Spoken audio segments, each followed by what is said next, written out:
Hello everyone, welcome back to the channel. This is Aki number 2, and in this video I want to talk about Valorant, mainly because Hastr0 and Hex were speaking about it on the Eavesdrop podcast today. I haven't watched the full podcast yet, but I have heard that they talk about it at 1 minute 4 in this video, so once to see what they were talking about, let's jump straight into it. Here. Valorant, you guys stepped into it. You guys are competing in Valorant. What do you see about that game that excites you? Oh man, My bad.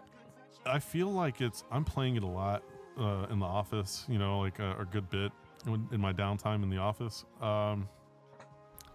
Yeah, I think it's I don't know, it's Counter-Strike. I mean, it's literally Counter-Strike, but it's got like new elements to it. If Riot does what they for Valorant, what they do for League of Legends, there's no reason it shouldn't be huge. You know, because Riot does a really good job of promoting the esports side of the game inside the game, which they haven't started to do yet for Valorant. But to be fair, they really didn't do that for a few years when League of Legends came out either, right? But this is a game that it seems like Riot's going to keep building on for years ahead, and they're not really going to come out with Valorant 2, Valorant 3. They're just going to keep updating and adding agents to this game. And that's so we see Valorant Chapter 2 after 10 seasons. I think if they, I'm in it because I think that what they've done with League of Legends is fantastic for esports, and I just putting my faith in Riot to replicate that for Valorant. And I like watching it. I think it's fun. I like playing it. I'm playing the game a lot, and so it's probably the game I'm playing most right now. But yeah, I mean, I just think it's a solid game, polished, plays well, not buggy. You know, it's a good game. Yeah, I mean, the amount of players that are transferring or moving from... It's killing in ACS. Yeah. It's killing it. Straight up killing it. Yeah, in my opinion. Well, not that they needed any fucking help. You know what I mean? Like they're doing their own. They're making their own bet. I shouldn't laugh. I loved Counter-Strike, man. I loved watching it, but man, seeing the same thing. I laugh because obviously on Valorant Hub, I do a lot of stuff in Valorant. I never really did much in CS, so I don't have the emotional connection apart from the fact that I appreciate it as being one of the first and most major esports in the game.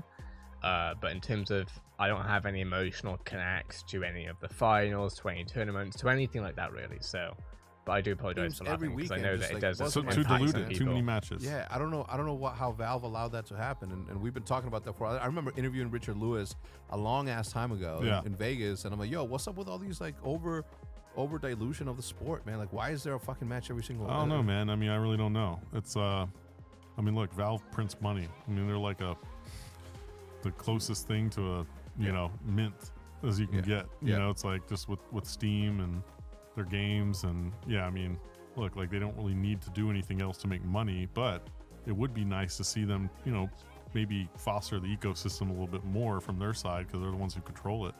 But you know, they still do enough to keep it going, and it's been going, and it is what it is. But do they really care how many viewers show up to the stream? You know, not really. You know, not really. What they care about is their monthly average users. You know, that's what matters. Yeah, that's true. Yeah, I guess that's true. Yeah. I don't know. I just I don't see the numbers that I used to, and I don't see the like. I want to be as interested in that game as I used to be. Yeah. But when I see this shit every fucking week, and I'm just like, man, I got shit to do. Well, that's the thing is too. It's like games are. It's inevitable for these games to get old. You know, like it for people. You know, and so like in North America, I see like the audience is just going to Valorant. You know, I think the thing that I'm personally noticing with this stuff is that, and this is someone who's been in gaming for not the longest compared to Hex or Hastr0, but I've been in gaming probably for the past 12-ish years. 12? Yeah, I would say 12-ish years. These guys obviously been probably for 20, so it's a different story for them. But I don't see Counter-Strike just doing anything similar to what the likes of Epic Games are, Riot Games, or who else? Fall Guys even, which I know is ironic because they've only been out for a few months in terms of popular game release or whatever. But in general, Counter-Strike just isn't making almost, it seems, any efforts, and I might be wrong here, I'm just not seeing it, any efforts towards actually bringing more users into the ecosystem. I think there's a very, very, very passionate ecosystem there that will probably last for a lifetime with the players who are playing it. But in terms of new users, I'm just thinking right now where things are going to be in, say, 30 years from now. You know, whether or not Valve is going to work on getting more people onto that. Because the other thing is that Steam, you know, Valve, Steam, etc., Steam has been the dominant thingy for the past however many years. Epic Games Store, Origin, Activision Blizzard launcher, especially the Epic Games Store, though, really trying to take on that scene, which means at what point does Valve start to innovate and try to keep people, like new people on? And especially when what really is causing is that the best players from North America and the biggest personalities from Counter-Strike and NA all go into Valorant, you know? And that really just takes everybody over to be more attentive to that. Yeah. You know, I think the NA audience is going to watch Valorant more, and Europeans will probably watch CS a little bit more. But we'll see. Look, I'm not a hater, man. Let players get paid wherever they can get, man. But man, they're getting paid a fucking shit ton, man, for a sport that hasn't had a Valorant already. a true tournament yet, or. Like, well, everybody's banking on, you know, Riot doing it big, you know, and I think like they will too. It's good to speculate on that. Look, I mean, like investors, you know, we're partnered with people that are putting millions of dollars into this thing, and so are we, you and I. So like, you know, we're putting our money where our mouth is to speculate to see if a game grows to be something big. It's a great investment. Yeah. You know, if not, you're out a little bit of money, but that's what we do. We invest in the game. Yeah.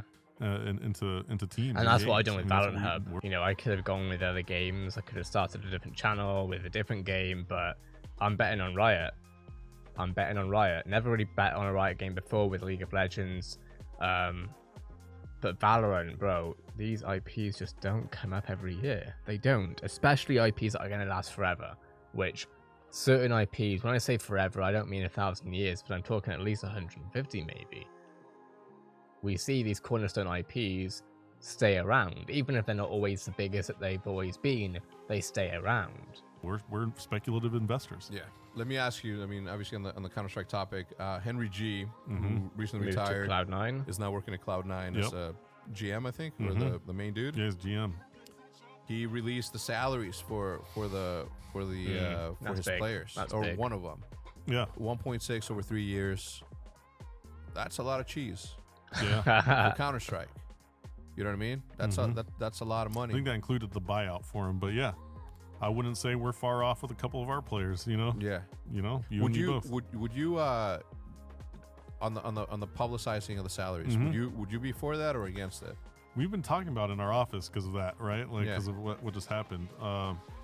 Man, you know, I think it's a good thing, to be honest, right?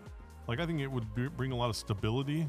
This is difficult potentially for gaming team owners, which I think Hastr is about to talk about. So I'm going to stop interrupting him. I'll say it. When I pay a player a shitload of money, I give him a big check, a big contract.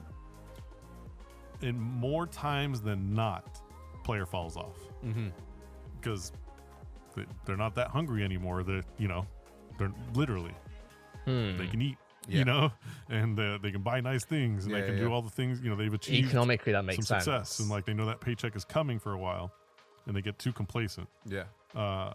You know, so you have to dangle a carrot somehow to make players kind of pick it up. Yeah. But yeah, I think it's a good thing because if we do it, I think that's fair to say. It's awkward, honest. but it's fair to say. You know, and then you know, there's gonna be pressure from the fans. Yeah, like motherfucker, on you those get paid dudes $350. Yeah. Wake your ass up on time. Yeah. Show up to scrims on time. Like you need to start doing something. Yeah. You know, and then it gives us the ability to cut those players without the fans giving us a bunch of backlash. Yeah. You know, for doing it. Yeah. Because they think it's all roses. You know? And other players will be like, yeah, man, like he was like, I'm better. I should get paid that much. That's right. Or I'm better. Then and the players that deserve it get it. Yeah. I like it. I think it's a good thing. I'm not on the fence at all. I don't want that shit to be public. Personally. No, man, no. Just mind your fucking business. I mean, look, I'm impartial. Really, I really don't give a shit. To be honest. Andy texted me immediately. Said, what do you think? I'm like, no, hell no. No. Maybe. I don't know. And I'm like, so He's probably 50-50 like me. I really don't care. Yeah, I don't care. It's not my pressure. You know what I mean? Yeah. I don't know. I think it's like NFL does it, but that's something I never actually, and I probably should have. I'm actually surprised I haven't thought of that. Hastro's point about if you give them the world, basically, what do they have to fight for? Not fight for, but play for, compete for, etc. You know, you don't want your players to, you know, a six-figure salary or whatever. I mean, it all depends on what the worth is as well, but you know, these teams are making investments, and also, you know, some of us will know about this little thing called the esports bubble. You know, teams can't just be splash. It's not like these teams are billion-dollar companies.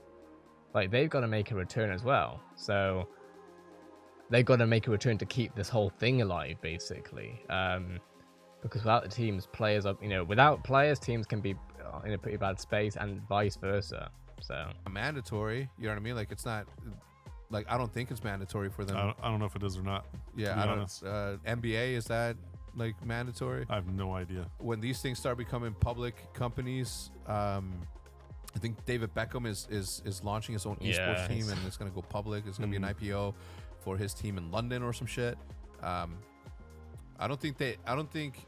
Well, then it has, that financial data has to be made available. But I don't know if if it's granular to the level of like, this player gets paid this. Yeah. I think it's like, this is what we spend on players. So it was just you might never one find column. out. It's like total amount on esports. I couldn't tell you. Maybe it does have to be that granular. I don't know. The only reason why I think it would be okay is because then salaries wouldn't be as inflated as they are.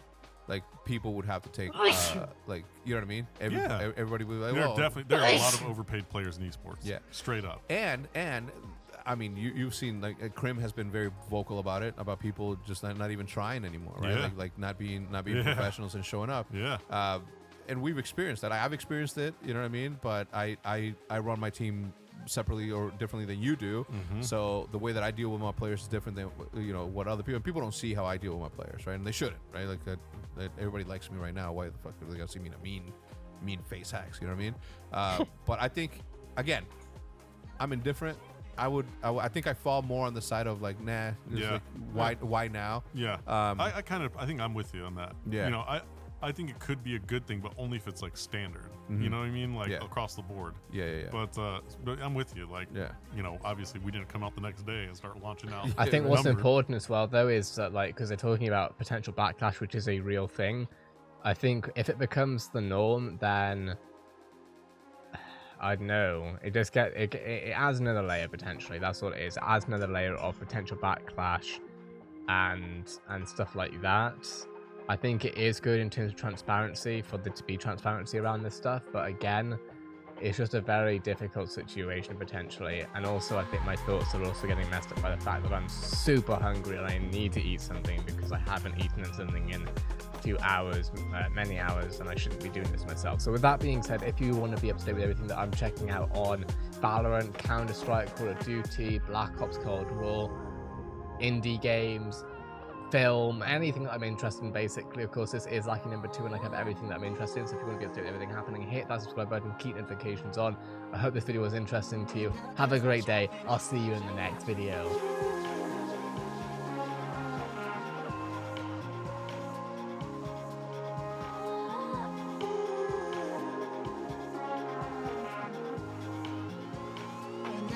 Shopping.